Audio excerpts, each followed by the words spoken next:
معاداة اليهود ترجمة للمفهوم الكامن وراء العبارة الإنجليزية anti-Semitic، والمعنى الحرفي أو المعجمي للعبارة هو ضد السامية، وتترجم أحيانا إلى اللاسامية.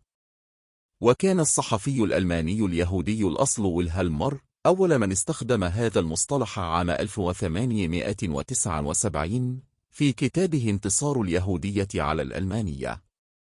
وقد صدر الكتاب بعد المضاربات التي أعقبت الحرب الفرنسية الروسية، والتي أدت إلى دمار كثير من الممولين الألمان الذين قذفوا باللوم على اليهود. ولو أخذت العبارة بالمعنى الحرفي فإنها تعني العداء للساميين أو لأعضاء الجنس السام الذي يشكل العرب أغلبيته العظمى، بينما يشكك بعض الباحثين في انتماء اليهود إليه.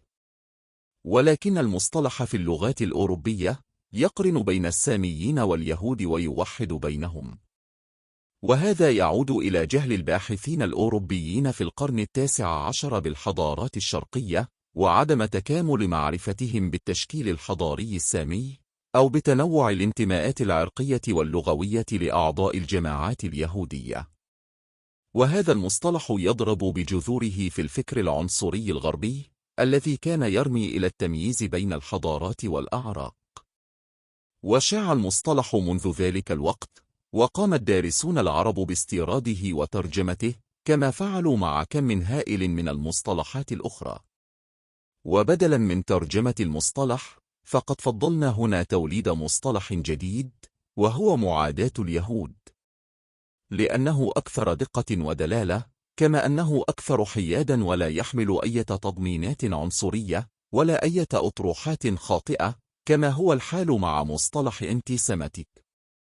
لكن بعض الكتاب الغربيين يميلون إلى التمييز بين معاداة اليهودية ومعاداة السامية، حيث إن معاداة اليهودية حسب تصورهم هي عداء ديني للعقيدة اليهودية وحدها، وبالتالي كان بإمكان اليهودي أن يتخلص من عداء المجتمع له باعتناق المسيحية. أما معاداة السامية فهي عداء لليهود بوصفهم عرقا، وبالتالي فهي عداء علماني لا ديني ظهر بعد اعتاق اليهود وتزايد معدلات اندماجهم.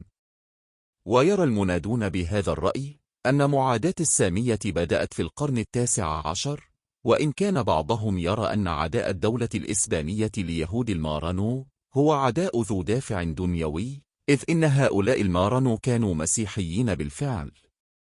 ولكن مقياس النقاء العرقي الذي حكم به عليهم لم يكن مقياسا دينيا، وإنما كان مقياسا عرقيا، وكان الدافع وراء اضطهادهم هو رغبة الأرستقراطية الحاكمة في التخلص من طبقة برجوازية جديدة صاعدة كانت تهددها.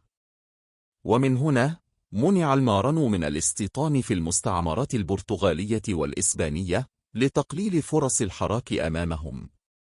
وهكذا كانت هذه الحركة تعبر عن اتجاه دنيوي، ولكنها تستخدم الخطاب الديني لتبرير غاياتها. ومن هذا المنظور الطبقي العرقي يصبح اليهودي المندمج هو أكثر اليهود خطورة، فهو يهودي برجوازي يدعي أنه مسيحي ليحقق مزيدا من الحراك والصعود الاجتماعي، ولذا لا بد من وقفه والحرب ضده برغم تبنيه العقيدة المسيحية. وهذا الموقف يناقض الموقف القديم لمعاداة اليهود، حيث كانت الكنيسة ترحب بمن تنصر. فالنبلاء البولنديون المسيحيون على سبيل المثال كانوا يتزوجون من أعضاء الأسر اليهودية المتنصرة حتى القرن الثامن عشر. وقبل ذلك كان الوضع نفسه سائدا في مملكة قشطالة وأراجون في القرن الخامس عشر. ومن المعروف أن الكنيسة وقفت ضد أي تعريف عرقي لليهودي، وبالتالي فتحت أمامه أبواب الخلاص.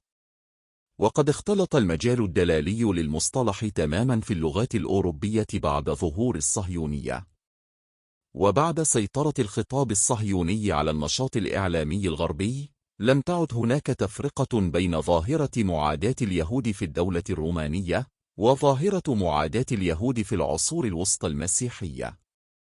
ولم يعد هناك تمييز بين معاداة اليهود على أساس عرقي وبين معاداة اليهود على أساس ديني. وأصبحت معاداة الصهيونية، بل والدولة الصهيونية هي الأخرى، تصنف باعتبارها من ضروب معاداة اليهود. وحينما كانت دول الكتلة الشرقية تصوت ضد إسرائيل في هيئة الأمم المتحدة، كان هذا يعد أيضا تعبيرا عن معاداة اليهودية. وكذلك اعتبر قيام فرنسا ببيع طائرات الميراج لليبيا تعبيرا عن الظاهرة نفسها. بل ويذهب أنصار هذا الرأي إلى أن نضال الشعب الفلسطيني ضد الاستيطان الصهيوني تعبير عن ظاهرة معاداة اليهودية. وهكذا اتسع المجال الدلالي للمصطلح، واضطرب ليضم عدة ظواهر لا يربطها رابط، حتى أصبح بلا معنى، وأصبح أداة للإرهاب والقمع الفكري. المعاداة البنيوية للسامية مصطلح يشير إلى بنية المجتمع حين تتشكل علاقاته بطريقة لا تسمح بوجود أعضاء الجماعات اليهودية، أي أن بنية المجتمع نفسها تلفظ اليهود وتحولهم إلى شعب عضوي منبوذ بغض النظر عن نية أعضاء المجتمع. ومما لا شك فيه أن علاقات مجتمع ما ممكن أن تتشكل بطريقة تجعل من العسير على أعضاء الجماعات اليهودية الاستمرار فيه، خصوصا إذا كانوا أعضاء في جماعة وظيفية. ويرى الصهاينة أن معظم أشكال معاداة اليهود هي أشكال بنيوية، أي لصيقة ببنية المجتمع. وتحاول الصهيونية العمالية أن تبرهن على وجود هذه المعاداة البنيوية للسامية من خلال تحليل علاقات الإنتاج في المجتمع، لتصل إلى نتيجة مفادها أن المجتمعات البشرية لا تسمح لليهودي أن يعمل في القطاعات الإنتاجية، وأن اليهودي محكوم عليه بالهامشية والطفيلية، وأن الحل الوحيد لهذه الهامشية البنيوية أن يؤسس اليهود لهم وطنا يمارسون فيه سيادتهم القومية، ويشغلون فيه كل المواقع في الهرم الإنتاجي. ويذهب الصهاينة إلى أن معاداة اليهود ليست لصيقة ببنية المجتمع فقط، بل لصيقة ببنية النفس البشرية.